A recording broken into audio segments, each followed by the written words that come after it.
Welcome to Watch Mojo UK, and today we're counting down our picks for the most interesting subtle details concealed in part 3 of Duncan Egg's first adventure. I tried to buy a piggy, but I got the whole of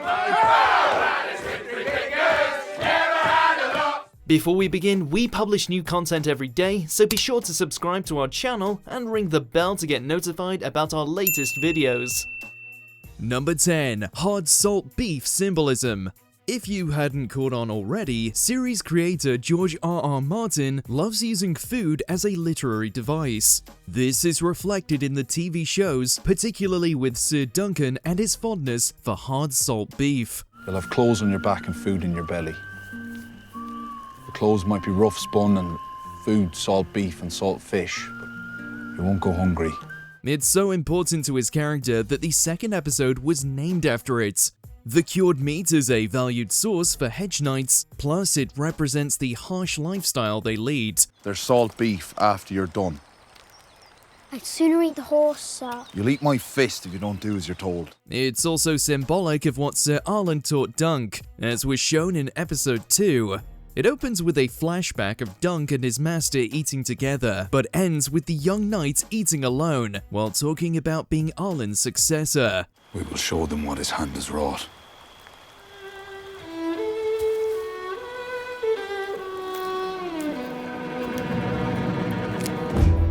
Number 9. Puppet Show Controversy. The episode concludes with them finally revealing Egg's identity. This happens after Prince Aerion gets enraged about a play where a dragon dies. Dragons have been extinct for decades at this point, but to a Targaryen, they're family. So, while it's unclear why the dragon is slain, the fact that they're depicting such an event is treason. At least to Aerion, but he's not known for his sound judgments. He's one of the few Targaryens canonically confirmed to be mad before Game of Thrones. This episode gives us the first major clues about his mental state, alongside how obsessed he is with becoming a dragon. You've loosened one of my teeth. So we'll start by breaking out all of yours. Let's hope that obsession doesn't lead to trouble for him later down the line. Aerion Brightflame, they called him.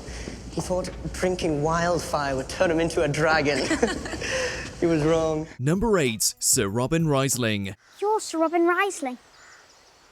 You're the maddest knight in the Seven Kingdoms. We're introduced to another grizzled knight in this episode, Sir Robin Rhysling. We're given a brief flashback showing how he lost his eye half a decade ago. Their house sigil is depicted as an iron-framed oaken door on a grey stone wall. They're one of the lesser-known houses, so much so that their sigil and motto aren't technically canon. They're so niche, such information hasn't been revealed in the main series, so this is the most Rhysling lore we've ever seen. Interestingly, their name may be a reference to the Rhysling Award, a literary achievement given to sci-fi and fantasy poems. Alternatively, it could be referencing the Rhysling variety of grapes, so they could be tied to wine production. I serve Ser Duncan the Tall. He's large enough for the both of us. We've not heard of him. You will. Number 7. The Hammer and the Anvil. Egg's identity is finally revealed at the episode's conclusion, with him turning out to be a Targaryen all along.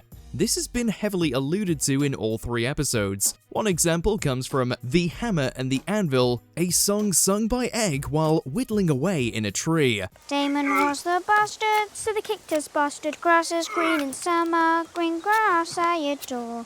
But grass is red all over, when you kill a rebel, horses die in battle. If you're not obsessed with Westeros lore, you may have missed the fact that it's referencing the Battle of the Redgrass Field.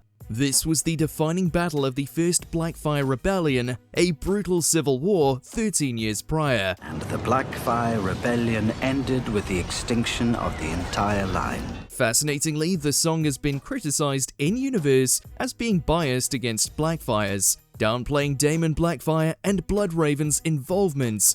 So, it's only a song a Targaryen supporter would sing. Blackfire's not a true-born, he came from the wrong country, was in peril. The anvil was a rock, the hammer smashed the bastard with his giant veiny host of Dornish spearmen. It's time. Number 6. House Hardyng. Another lesser-known house included was Hardyng, represented by Humphrey with the red and white shield. He's first spotted jousting someone from House Beesbury in an honourable fight. When he's pitted against Aerion, things go terribly. Humphrey is chosen intentionally to be his opponent, as Hardyng are some of the most honourable knights in Westeros. Come out, little knight. It's time you face the dragon. They're a family of landed knights, so they're technically nobles, but not necessarily lords. The house also comes from the Vale of Arryn, a region obsessed with honour among knights. All this combined makes Aerion fighting dirty feel even more cruel, as his opponent is unlikely to have ever done the same thing back. A mishap may befall me, and I'll need you to keep your wits if it does. That was no mishap. Number 5. The Tragedy at Summerhall. The books frequently mention a famous fire that happened about 40 years before Game of Thrones. It's one of the most notable mysteries in Westeros' history. Mine was some Tarly boy at the Battle of Summerhall. My horse took an arrow, so I was on foot slogging through the mud. It's unclear why the fire began, but they believe it was started by Aegon trying to revive dragons. In this week's episode, the incident was prophesied to Egg by a random fortune teller. You shall be king,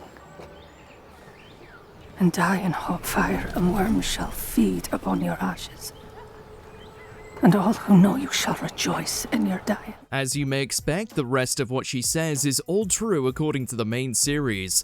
The tragic fire was motivated by a prophecy told to Aegon, but a different one from the novels for simplicity. Egg was also given a dragon egg when he was younger, which he kept at Summerhall, similarly foreshadowing the tragedy to come. Number 4. Alice Three Fingers. Alice was a special lass, born bereft of thumb. Lost a digit and in front, now feeling awfully glum. Both Manfred Dondarrion and Lionel Baratheon seem beyond excited to be singing this bawdy track. You may think it's referencing some niche historical event, but it's an entirely brand new song. At first, you could guess it's referring to the potentially magical Alice Rivers from House of the Dragon, but she's got all her fingers. It's symbolic of Egg's belief that anyone can better the world regardless of birthright. Perhaps it is a story of honour. Honour? A misfortune girl making the best of her natural gifts. It's also a homage to the tons of other bawdy songs littered throughout the series. Alice with 3 fingers, a copper in a glass, and 2 fingers less than most she'll shut them up. The 3 fingers can also be interpreted as a reference to Three-Finger Hob, Castle Black's head chef, who was frequently featured in the novels, then got minor screen time in the TV show. Number 3. Sandwich Invention. Humans have been using bread to eat food for thousands of years, but the idea of a sandwich is fairly new. Bread and 2 of this little fish. And a mug of dark beer to wash it down. Invented in the 1700s by an English earl. While New World plants and animals are featured in Westeros despite the medieval setting, people rarely eat present-day meals, even if all the ingredients are there. This is because it's more immersion-breaking for a knight to be eating a pizza than to snack on tomatoes. So this is the first depiction of a sandwich in Westeros, leading us to believe Duncan Egg casually invented a new food item for breakfast.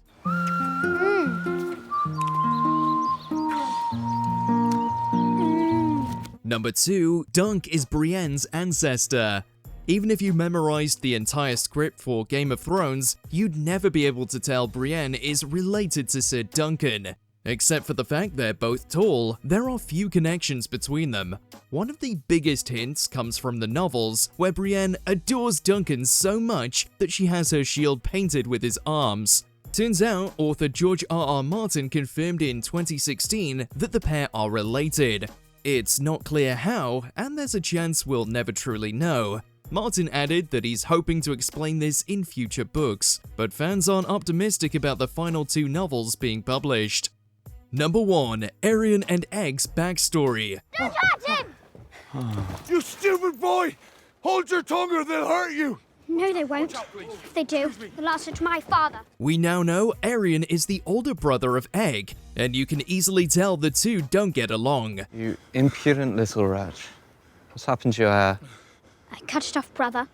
I didn't want to look like you. The pair has years of backstory, which hasn't been explained in much depth.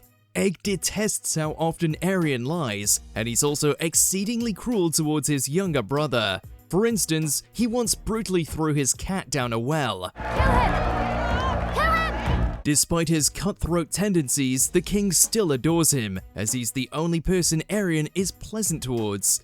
The siblings are complete opposites of each other, with Aerion embodying all the worst traits a king could have, and Egg the best. Did you manage to spot all these, or did you maybe even catch something we didn't? Let us know in those comments below.